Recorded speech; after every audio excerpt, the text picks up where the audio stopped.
The airport was loud in the way only airports could be, rolling, suitcases rattling over tile, boarding announcements echoing without emotion, conversations overlapping in half-finished sentences. Everything moved fast here. People hurried. Time mattered. Except at security checkpoint C. That was where everything slowed down. Alicia Monroe adjusted the strap of her handbag on her shoulder and exhaled softly.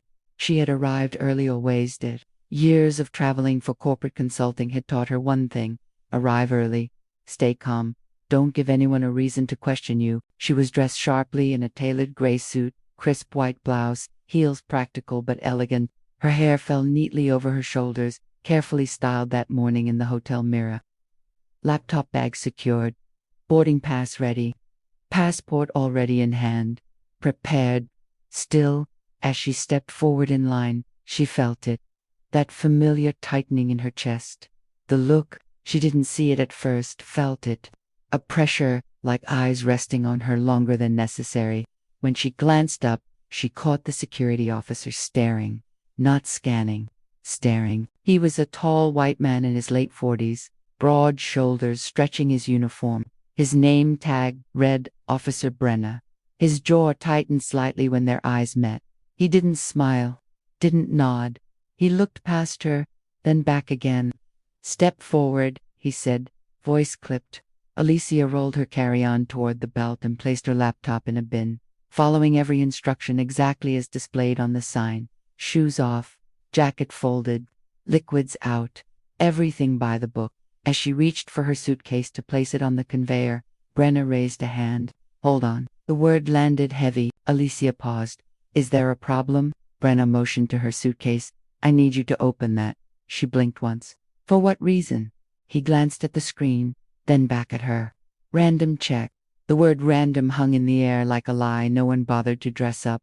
Alicia glanced around. The man in front of her, a white businessman in a blue blazer, had already passed through without a second glance. Behind her, two college-aged white women whispered to each other, watching. Of course, Alicia said calmly, but I'd like to know why I'm being singled out. Brenner's jaw flexed. Ma'am, if you don't cooperate, I can delay your screening. Her fingers tightened around the zipper. She had a meeting in Chicago, a presentation she'd spent weeks preparing, a seat in business class she'd paid for herself. She nodded. Fine. She opened the suitcase. Inside, neatly folded clothes, a toiletry pouch, documents in a folder. Brenner leaned forward, studying it too closely, like he was disappointed not to find something. Take everything out, he said. Alicia looked up sharply. Everything. That's what I said. Her heart began to pound, not from fear but from anger she had spent years learning to swallow. This is excessive, she said quietly. I've traveled internationally dozens of times. There's nothing. Ma'am, Brenner interrupted, his voice louder now. Do not tell me how to do my job. The line behind her stalled, heads turned. A uniformed officer nearby glanced over but didn't intervene. Alicia slowly began removing items from her suitcase, placing them on the metal table. Each movement felt heavier than the last. A blouse, a blazer, her heels. She felt exposed not physically, but publicly, humiliated. Brenner's eyes never left her hands. What exactly are you looking for? She asked. He didn't answer. Instead, he pointed. That folder. She opened it. Inside were contracts, financial reports, her company badge. Brenner flipped through them slowly, dramatically. You work in finance? He asked. Yes. He raised an eyebrow. That sound. That single, dismissive sound. Alicia felt heat rise to her face. Is there a problem with that? He ignored the question. Behind him, two younger officers, both white, stood watching. One shifted uncomfortably. The other smirked. Ma'am, Brenner said. Step back. She froze. Why? I said step back. Something in his tone changed, not professional, not procedural, commanding, threatening. Alicia's breathing became shallow. She took a step back, hands raised slightly. This is inappropriate, she said, her voice steady despite the storm inside. I am complying, and you're treating me like a criminal. Brenner's eyes hardened. You're being uncooperative. A murmur rippled through the line. A middle-aged black man further back frowned. A young woman pulled out her phone discreetly. I have not refused anything, Alicia said, but I do have rights. That was when Brenner stopped moving. He stared at her. Then he said quietly, "Freeze." The word sliced through the noise. "Excuse me," Alicia whispered. "Do not move," he repeated, louder. "Hands where I can see them." Gasps. Alicia's body went rigid. Every instinct screamed that this was wrong, dangerous, even on what grounds? She demanded. "Suspicious behavior," Brenna snapped. "Suspicious how?" she shot back. "Because I asked a question." Silence followed. Then someone spoke from behind. "That's messed up." Brenner spun around. "Sir, stay back."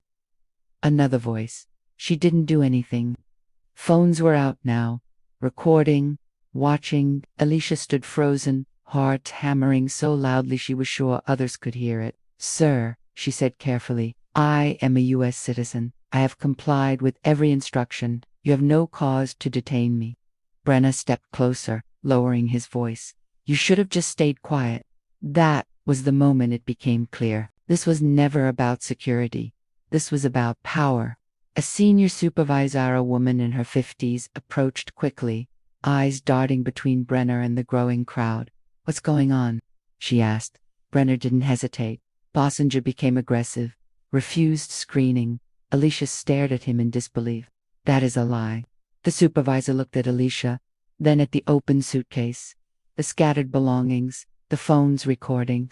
"Ma'am," she said, more carefully, "is that true?" Alicia's voice shook not with fear, but with fury. "I was singled out, forced to open my bag without explanation, then ordered to freeze when I questioned it." The supervisor turned to Brenna. "Is there any flagged alert on her?" He hesitated. Just a fraction of a second. "No," he said. That hesitation said everything. The supervisor exhaled sharply. "Then why escalate?" Brenner didn't answer. Around them, the crowd murmured louder, no anger replacing curiosity. "This is profiling," someone said. "Let her go," another voice called. The supervisor straightened. "Ma'am, you're free to proceed." Alicia didn't move. Her hands trembled at her sides. "I want his name," she said, "and I want a report filed." Brenna's face flushed red. The supervisor nodded. "That can be arranged." As Alicia repacked her suitcase, hands still shaking, the reality settled in. She hadn't done anything wrong. And yet, for several minutes, her life had narrowed to a single command: freeze. As she walked toward her gate, applause broke out behind herself at first, then louder. Alicia didn't turn around. She kept walking, because survival, she had learned, often looked like moving forward while carrying what no one else could see. And somewhere behind her, in the echoing halls of an airport that would forget this moment by tomorrow, the truth had been caught on camera. Alicia reached her gate with 10 minutes to spare. Gate 47B. Her hands were still trembling as she placed her bag beside her seat. Around her, travelers scrolled phones, sipped coffee, complained about delays, life moving on as if nothing had happened, as if she hadn't just been ordered to freeze like a threat. She sat down slowly, pressing her palms against her thighs, grounding herself. Her reflection stared back at her from the dark glass of the terminal window composed on the outside, fractured beneath the surface. She had learned that look well. Her phone vibrated. A text from an unknown number. "I recorded everything. If you need the video, let me know." Her throat tightened. Then, another notification. And another. Videos were already circulating. She opened one link. There she was standing at the security table, her suitcase open, clothes exposed, Officer Brenner towering over her. The audio caught his voice clearly. "Freeze." The comments below scrolled endlessly.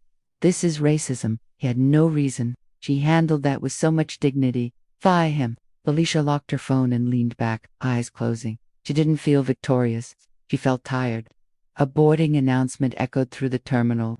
Passengers lined up, unaware they were boarding a flight that now carried a woman whose mourning had turned into a public reckoning. As she stood, a woman approached hesitantly. Latina, maybe early 30s. "I just wanted to say, I'm sorry that happened to you," she said softly. "And thank you for speaking up." Alicia offered a small, genuine smile. "Thank you for saying that." On the jet bridge, she finally exhaled fully for the first time in an hour. But the story wasn't over. By the time the plane landed in Chicago, the video had crossed 1 million views. News outlets picked it up before Alicia even turned off airplane mode. Her inbox exploded messages from colleagues, friends, strangers. "Are you okay? Is that really you? We're proud of you." She stood at baggage claim when her phone rang. Unknown number again. "Ms. Monroe," a calm, male voice said. "This is Internal Affairs with Airport Security. We'd like to speak with you regarding an incident this morning." "Incident?" She almost laughed. "Yes," she said. "I'd like that too." Back at the airport, Officer Brenner sat rigidly in a small gray office. The video played on repeat on a monitor. Each time, the same moment. Freeze. He didn't look powerful now. He looked cornered. "You claimed she was aggressive," the investigator said evenly. "But the footage shows otherwise." Brenner crossed his arms. "She was argumentative." "Argumentative," the investigator repeated. "Or assertive." Silence. Another investigator leaned forward. "Did you conduct similar random checks on any other passengers in that line?" Brenner shifted. "No." "Why her?" He hesitated again. That same hesitation, the kind that destroyed careers. Alicia sat in a quiet conference room the next day, speaking to a civil rights attorney recommended by a friend. "This isn't just about you," the attorney said. "This is a pattern." Alicia nodded slowly. "I know." "You could walk away," the attorney continued. "Or you could make this bigger." Alicia thought about the word freeze. How quickly authority could turn a person into a target. How many people didn't have a camera? She asked. The attorney met her gaze. "Too many." Alicia straightened. "Then we don't walk away." 2 days later, the airport released a statement. "We are investigating the incident and placing the officer on administrative leave." Administrative leave. The comments online were unforgiving. "That's it. He should be fired." This happens every day. Alicia watched the press conference on mute, her jaw tight. She wasn't interested in apologies written by legal teams. She wanted accountability. That evening, she stood in front of a camera herself. Not polished, not scripted, just honest. "I wasn't frozen because I was dangerous," she said calmly. "I was frozen because I refused to be silent." Her voice didn't shake. This wasn't a misunderstanding. It was profiling. And if it happened to me somewhat educated, prepared, compliant, it can happen to anyone. The clip spread faster than the first video. At the airport, policies began to change. New training, new oversight, quiet meetings behind closed doors. Officer Brenner resigned before termination paperwork was finalized. No public apology. Just gone. Some called it justice. Alicia knew better. Justice would be when no one had to go viral to be believed. Weeks later, Alicia passed through another airport. Different city, different checkpoint, same tension. The officer glanced at her boarding pass, then at her face. "Have a good flight, ma'am," he said neutrally. She nodded and walked through. No freeze, no spectacle, but the memories stayed. Because the next person might not be as lucky, and some way a phone camera would be ready again.